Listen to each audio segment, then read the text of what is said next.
Assalamualaikum warahmatullahi wabarakatuh. Video saya kali ini kembali akan membahas sebuah sejarah Luwu atau kurang lebih membacakan yaitu Korte Verklaring masa Andi Kambo. Setelah melalui pertempuran hebat, maka kota Palopo berhasil dikuasai oleh Belanda. Saat itu di mana-mana terjadi kekacauan yang diakibatkan oleh tentara Belanda dan orang-orang suruhannya. Mereka melakukan pencurian terhadap harta penduduk yang telah mengungsi, termasuk harta Istana Luwu yang telah ditinggalkan oleh Datu Andi Kambo yang mengungsi ke Baramamase. Pada tanggal 18 September 1905, Mayor Dewitz menyusul ke tempat Datu. Kepada Andi Kambo ia menyampaikan situasi kota Palopo yang bernada ancaman yang diterjemahkan oleh Daeng Paroto.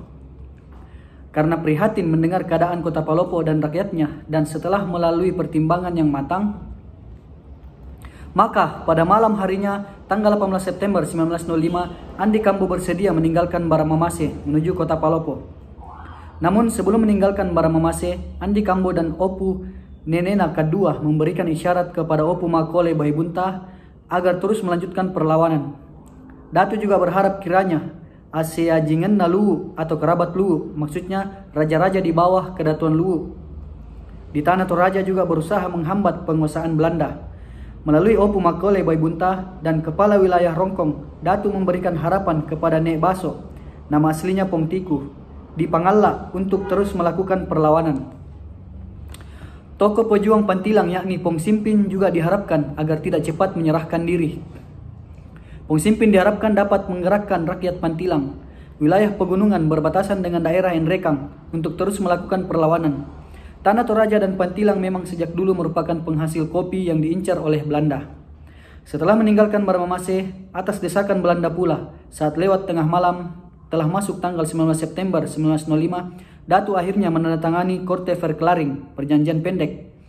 Penandatanganan ini dilakukan di atas kapal perang tumpangan Kol KL Van Lonen. Adapun pada umumnya isi Korte Verklaring atau perjanjian pendek itu adalah: 1. Raja-raja mengakui darahnya sebagai bagian dari Hindia Belanda.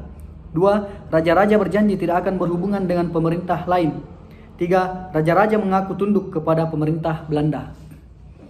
Dengan ditandatanganinya Korte Verklaring oleh Datu Andi Kambo, maka dengan sendirinya wilayah Kedatuan Luwu telah menjadi bagian dari wilayah Hindia Belanda.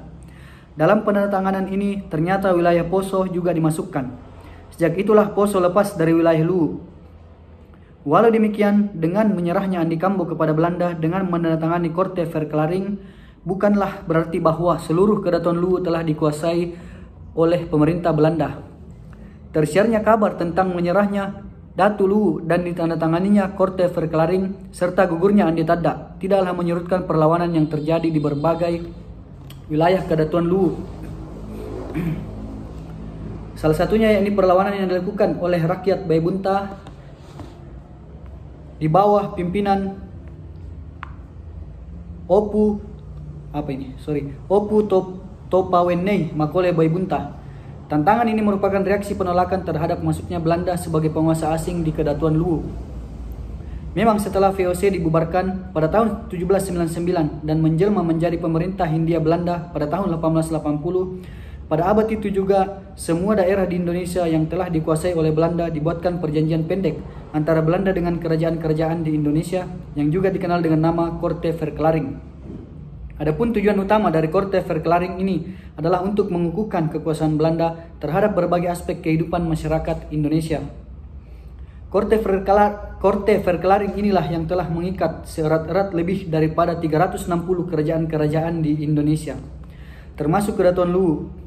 Di samping itu terdapat pula kontrak perjanjian panjang atau Long Verklaring yang telah mengikat kerajaan-kerajaan di Jawa seperti Kerajaan Solo. Di samping sifatnya yang sangat mengikat, Korte Verklaring itu juga mengandung unsur-unsur yang sangat jahat.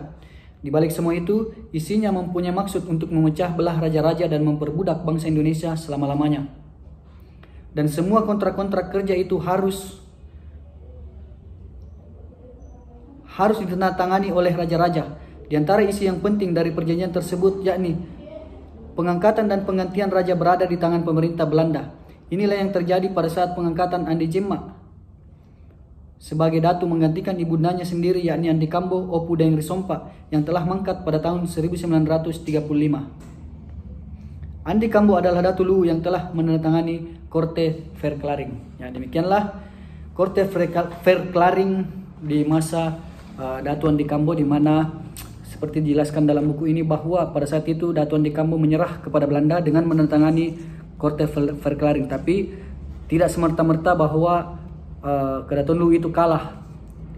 Di balik itu mereka masih berjuang untuk kemerdekaan Republik Indonesia, dan Andi Kambo wafat pada tahun